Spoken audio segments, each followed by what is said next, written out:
Ji Yun terdiam setelah mendengar kata-kata Siti Qiao, dan terlihat jelas bahwa dia sangat khawatir saat ini. Dan Chen Ping berkata dengan ekspresi bingung, sekte macam apa Cloud Piercer ini? Dan apakah lautan tinta itu? Bagaimana bisa ada harta? Melihat tatapan bingung Chen Ping, Yi He menjelaskan, Chuan Yunmen ini adalah sekte di benua wilayah timur, dan itu juga merupakan sekte yang bisnis utamanya adalah transportasi pesawat. Bahwa laut tinta sangat aneh, semua pesawat yang terbang di atas lautan tinta akan jatuh tanpa alasan, bahkan monster terbang pun tidak bisa terbang. Pertempuran sengit, dan lautan tinta ini dibentuk dengan darah dan jiwa para biksu yang mati yang bertempur dalam pertempuran. Itu sangat aneh, sehingga lautan tinta menjadi zona larangan terbang, dan tidak ada pesawat terbang diizinkan terbang di atas lautan tinta. Bahkan mencoba melintasi lautan tinta pun sangat sulit. Chen Ping menjadi semakin bingung setelah mendengar penjelasan Yi He, dan bertanya dengan bingung, wilayah timur benua. Tempat apa ini? Tuan Chen, benua wilayah timur ini tidak lebih dari sebuah benua di sebelah timur alam surgawi. Seluruh alam surgawi dibagi menjadi 5 wilayah, 5 benua di timur, barat, utara, selatan, dan tengah, seperti 3 kaisar dan 4 raja dari ras binatang kita, dan beberapa iblis besar dari ras iblis. Hal pertama adalah, biksu manusia juga membagi wilayah menurut beberapa benua, yurisdiksi Master Domain, dan benua tempat kita berada adalah Domain Utara. Jadi ada Master Domain Utara yang duduk di seluruh benua, hanya saja alam surgawi menempati area yang luas, dengan benua saling silang, dan setiap faksi juga terjalin, terus-menerus bertarung. Petik 2. Seperti sekte penusuk awan yang mengikuti sekte Feitian, situasi ini terjadi karena perselisihan kepentingan, tetapi masalah sepele semacam ini, pemilik domain tidak akan ikut campur. Hanya ketika ada pertarungan skala besar, atau kebangkitan iblis, yang membuat benua tertentu dalam kekacauan, penguasa domain akan mengirim seseorang untuk bernegosiasi dan menekannya. Jika tidak dapat ditangani, maka penguasa domain akan datang sendiri. Sebenarnya, saya belum pernah melihat penguasa domain selama ratusan tahun. Sepertinya saya belum pernah mendengar tentang mereka. Perlahan-lahan orang mungkin melupakan keberadaan penguasa domain.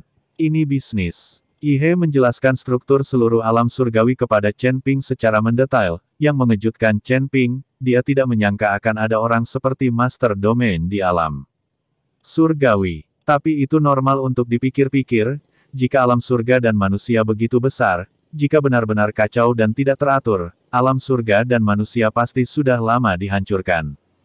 Tapi itu belum muncul dalam ratusan tahun, saya tidak tahu apakah yang disebut Master Domain 5 domain itu benar-benar ada. Apakah kamu tahu tingkat kekuatan apa yang telah dicapai oleh Master Domain ini? Chen Ping sangat ingin tahu, keberadaan seperti apa bagi seseorang yang dapat mengendalikan benua di tempat seperti alam surgawi. Yi He menggelengkan kepalanya dan berkata, aku juga tidak tahu. Aku belum pernah melihat atau mendengarnya. Sepertinya aku belum pernah mendengar siapapun yang telah melihat Master Domain, apalagi melihat Master Domain bergerak. Tapi menurutku itu harus di alam keabadian. Alasan mengapa orang-orang ini tidak suka muncul dan mengelola sesuatu mungkin karena mereka menunggu untuk naik. Lagi pula, untuk menjadi abadi sejati, tidak ada apa-apa. Untuk sementara, pesawat itu terdiam. Ji Yun melihat keluar jendela dengan kekhawatiran di matanya. Dia, yang biasa makan dan minum tanpa khawatir, sepertinya merasakan tekanan saat ini. Setelah sehari semalam terbang, pesawat akhirnya mendarat di Feitianzong. Saat ini, semua Feitianzong yang ditinggalkan sudah tua, lemah, sakit dan cacat, dan kebanyakan dari mereka mengikuti Tuan Tanah Kemohai. Siti Qiao tetap di belakang Feitianzong, mengurus beberapa hal. Tuan Chen, saya hanya bisa membawa Anda ke sini. Saya ingin mengambil pesawat ini dan bergegas ke Mohai. Kata Ji Yun kepada Chen Ping dengan nada meminta maaf. Apakah kamu membutuhkan bantuanku? Chen Ping bertanya pada Ji Yun. Bagaimanapun, Feitianzong adalah sekte komersial, dan muridnya tidak terlalu kuat, jadi jika ada konflik, Feitianzong tidak memiliki keuntungan.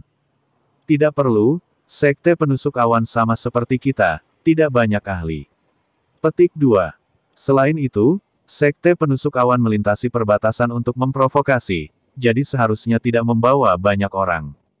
Ji Yun menggelengkan kepalanya dan menolak bantuan Chen Ping.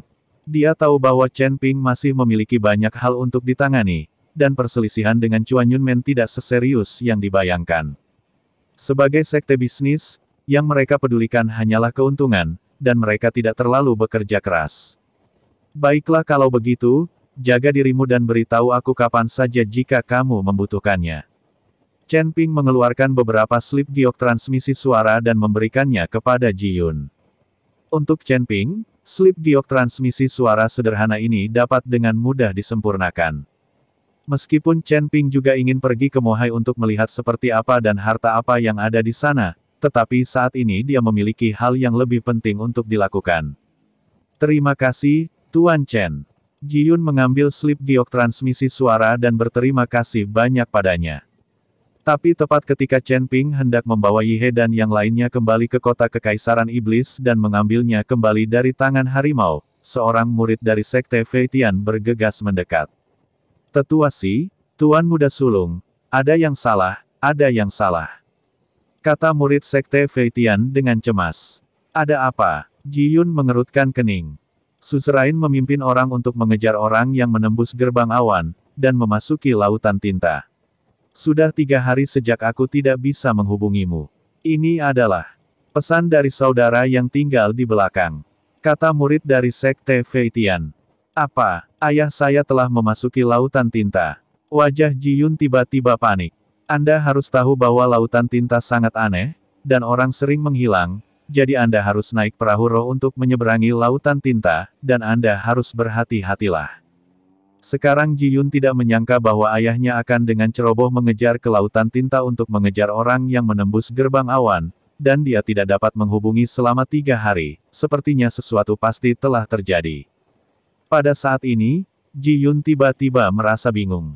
Dia hanya seorang menantu pada waktu biasa, dan dia tidak pernah mengambil tanggung jawab besar. Sekarang ayahnya hilang, tanggung jawab seluruh Sekte Feitian tiba-tiba jatuh padanya. Chen Ping memandang Ji Yun seperti itu, dan berkata, Ji Yun, jangan khawatir, aku akan menemanimu ke Mohai. Petik 2. Tuan Chen, kamu. Ji Yun tahu bahwa Chen Ping memiliki banyak hal yang harus dilakukan Kain Wall. Aku hanya ingin melihat harta apa yang ada di Mohai, dan mungkin akan ada beberapa petualangan. Kata Chen Ping dengan sedikit senyum, dia mengatakan ini dengan sengaja, agar Ji Yun bisa merasa nyaman. Setelah selesai berbicara, Chen Ping menatap Yi He dan berkata, Yi He, bawa yang lain kembali ke kota Kekaisaran Iblis, kamu harus memastikan keselamatan mereka, dan kamu harus menjaga Sekte Kuali Giok untuk mencegah Sekte Kuali Giok diserang. Sekarang kekuatan Yi He telah pulih, akan sangat mudah untuk merebut kembali kota Kekaisaran Iblis dan berurusan dengan harimau biasa. Dan Hu Yixiao itu, selama Yi He melangkah maju untuk melindungi Kuali Giok, Hu Yixiao tidak akan pernah mau menyentuh Kuali Giok. Jadi sama saja apakah Chen Ping kembali atau tidak, hanya saja busur Raja Dewa tidak dapat diambil kembali untuk waktu yang singkat. Tuan Chen, Mohai aneh dan tidak dapat diprediksi. Jika kamu pergi, hati-hati. Yi He memberitahu Chen Ping. Aku tahu, kamu harus berhati-hati terhadap Raja Li itu, dan mencegah kota Raja Mingli menyerang kota Yao Huang. Kata Chen Ping. Yi He mengangguk, lalu bersiap untuk pergi dengan beberapa gadis. Chen Ping, aku ingin bersamamu. Saat ini, Gao Qilan berbisik. Dia datang jauh-jauh dari ujung utara hanya untuk mengikuti Chen Ping, sekarang setelah Chen Ping meninggalkannya, dia merasa bosan. Nona Gao, tanah Mohai sangat berbahaya, dan saya tidak tahu tempat itu. Anda mungkin dalam bahaya jika mengikuti saya. Buru aku. Petik 2. Kata Chen Ping jujur. Aku tidak takut. Karena aku memilih untuk mengikutimu, aku tidak takut akan bahaya. Jika kamu benar-benar terbunuh, maka aku akan mengikuti kematian. Cinta untuk Chen Ping. Menatap mata Gao Qilan, Chen Ping tidak tahu harus berbuat apa untuk sementara waktu. Lagi pula, Liu Ruyan, Huo Feng, dan Yu Jiameng semuanya ada di sana, dan mereka pasti ingin mengikutinya jika Gao Qilan setuju, apa yang akan dilakukan orang lain. Chen Ping tidak bisa menyukai satu orang di atas yang lain, dan jika wanita ini mengikutinya, itu pasti akan sangat berbahaya. Tuan, biarkan Sister Qilan mengikuti Anda, ayo pergi ke Demon Imperial City. Petik 2. Bagaimanapun, Sister Qilan belum tidur dengan Anda harus membiarkan dia merasakannya. Petik 2. Atau dia sudah besar, mengikutimu dengan sia-sia. Huo Feng melihat kekhawatiran Chen Ping, jadi dia berkata. Kata-kata Huo Feng tidak serius atau serius, dan langsung membuat Gao Qilan tersipu. Chen Ping juga sangat malu, terbatuk ringan dan berkata, "Oke, biarkan Nona Gao mengikutiku, kamu dan Yihe kembali ke kota Kekaisaran Iblis. Jangan berlarian, ketika aku selesai menangani urusan Mo Hai, biarkan aku pergi. Aku akan pergi mencarimu." Ketiga wanita itu mengangguk, dan setelah memberitahu Chen Ping untuk berhati-hati, mereka mengikuti Yihe di jalan menuju Demon Imperial City. Dan Ji Yun mengikuti Chen Ping dan Gao Qilan, naik ke pesawat dan menuju Mo Hai. Saat ini, di dalam istana Demon Imperial City, Hu Ben sedang mengadakan perjamuan. Dan di atas perjamuan ada beberapa jenderal dari kota Raja Mingli, orang-orang ini semua ada di sini untuk membantu Hu Ben dalam mengambil alih kota Yao Huang. Dikatakan sebagai asisten, tetapi sebenarnya memperlakukan Hu Ben sebagai boneka, Li Xing ingin membuat seluruh kota Raja Mingli mencaplok kota Yao Huang. Di samping Hu Ben, dua wanita genit terus menuangkan anggur ke Hu Ben. Kedua wanita ini juga diutus oleh Li Xing, agar Hu Ben melupakan Putri Isa. Hu Ben juga tidak sopan, di jamuan makan, dia bermain tangan dengan kedua wanita itu, tidak peduli dengan pandangan orang lain. Sekarang dia adalah Kaisar Iblis, di seluruh kota Kaisar Iblis, dia yang terbesar. Tepat ketika Hu Ben tenggelam dalam kelembutan kedua wanita itu, tiba-tiba langit menjadi gelap, dan hembusan angin mulai menderu-deru. Mengapa langit tiba-tiba berubah? Hu Ben melihat keluar jendela, sedikit terkejut. Diiringi embusan angin, gerbang istana tiba-tiba terbuka, dan sesosok tubuh perlahan masuk dari luar. Melihat sosok yang masuk, Hu Ben mengerutkan kening, dengan sedikit keraguan di matanya. Namun saat sosok itu masuk ke aula, mata Hu Ben tiba-tiba membelalak, dan ketakutan di matanya langsung meresap. Setan, Kaisar Iblis. Hu Ben mendorong kedua wanita itu ke samping dan menatap Yihe dengan kaget. Dia tidak menyangka Kaisar Iblis Yihe kembali.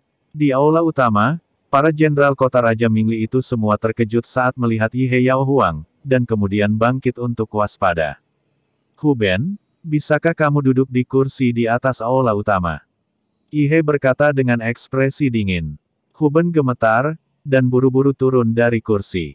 Jenderal Hu Ben, Raja Iblis Yihe telah diracuni oleh kota Raja Mingli kita, dan telah lama kehilangan keahliannya. Apa yang kamu takutkan dari dia?